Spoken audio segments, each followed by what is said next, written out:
Hey everyone, it's Mr. Michael Harris. Today we'll be breaking down Hideo Kojima's Death Stranding. After spending countless hours traversing haunting landscapes, the big question is, what exactly is this game? This is Kojima's bold new vision after leaving Konami and Metal Gear, and it's undeniably unique, yet complicated at the same time. So let's not waste any time and see what all the hype is about. So what exactly is Death Stranding all about? Imagine a cataclysmic event, aptly named the Death Stranding, that wipes out most life, turns rain into deadly timefall that ages everything it touches, and unleashes invisible soul-sucking entities called BTs. Humanity is forced into isolated underground shelters. You end up playing as Sam Porter Bridges, played by Norman Reedus from The Walking Dead, who is a post-apocalyptic delivery man with a ghost-detecting baby, or BB, strapped to his chest. Your mission? To reconnect the fragmented remnants of America by delivering cargo, bringing settlements back, specifically the Chiral Network, and ultimately saving your sister from the wonderfully maniacal Higgs, played by Troy Baker. Now, if that sounds like a glorified series of fetch quests, that's because at its core, it absolutely is. The vast majority of Death Stranding's 70 main story missions and all of its side missions boil down to taking item X from location A to location B. Sounds repetitive, right? And honestly, for a significant portion of the game, it can be. The opening hours are incredibly slow, almost a personal attack on anyone who loves speedrunning. And yeah, Death Stranding turns the simple act of carrying items into a grueling, meticulous exercise. Every piece of cargo has a physical presence and weight on Sam. Your backpack quickly becomes a comically oversized Jenga tower, making even a slight incline feel like a pushing wheelbarrow of bricks upstairs. Movement is the antithesis of fluid parkour. You're constantly fighting Sam's balance, using the triggers to maintain equilibrium as he stumbles across uneven terrain. It's painstakingly deliberate, and while there's an auto range option for your cargo, which you will use constantly, it doesn't solve the core challenge of simply moving. And then there are the BTs. These spectral entities lurk in every rain-soaked area, forcing you into a slow, tense crouch walk to avoid detection. Initially, these encounters create genuine survival horror tension, but over time, they can become another layer of friction, slowing your progress rather than adding consistent terror.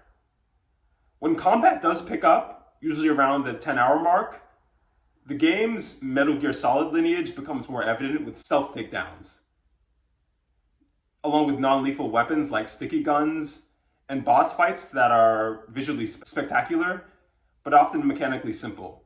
Thankfully, Death Stranding does eventually start to give you more tools to manage your journey. Auto-pavers allow you to build roads and vehicles like nimble reverse trike, and high-capacity trucks that become invaluable. Zip lines, once unlocked, can completely transform mountain traversal, and these additions significantly reduce the frustration of long treks, allowing for a more enjoyable flow, but it's still a long road to travel. One of Death Stranding's most brilliant and unique features is asynchronous multiplayer, known as bridge links. You never directly see other players, but their abandoned vehicles place ladders, ropes, and built structures like bridges and generators to persist in your world. This creates an incredible sense of unspoken collaboration. Struggling up a mountain only to find a ladder left by another player feels like a reward. You like other players' contributions, which in turn boosts your own stats and reputation. It perfectly embodies the game's theme of connection. However, this system can also trivialize boss fights by providing abundant supplies. And sometimes player-made structures can be more misleading than helpful. Despite all these gameplay quirks, Death Stranding's story has kept me pulling forward. The mystery behind the Death Stranding and Sam's personal quest are genuinely compelling, even if the late game exposition dumps can be overwhelming. Visually, the game is stunning. From vast, desolate landscapes to colossal boss enemies, it's a feast for the eyes. Kojima's signature flair for the bizarre and fourth wall breaking humor is also present, reminding you who's really at the helm of the story.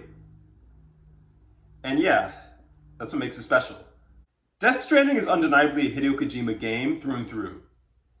Bold, experimental, and incredibly stylish. But it demands a huge amount of patience and determination from the player. While the asynchronous multiplayer is revolutionary and the world is breathtaking, the core gameplay loop of repetitive fetch quests, coupled with an often frustrating inventory and movement system, means it struggles to consistently support its ambitious weight. It's just a game I admire, I respect, and in many ways I quote-unquote liked, but I never quite loved it. It's just not what I expected. It didn't live up to my expectations. But if I had to rate it, I would give it a 6 out of 10. Just for those reasons. But other than me, what's your take on Death Stranding? Did you embrace the journey? Or did the delivery grind wear you down? Let me know your thoughts in the comments below. And if you enjoyed this review, press that like button, subscribe for more in-depth gaming content and reviews, and hit that notification bell. Thanks for watching, and I'll see you on the next step of our journey. Take care.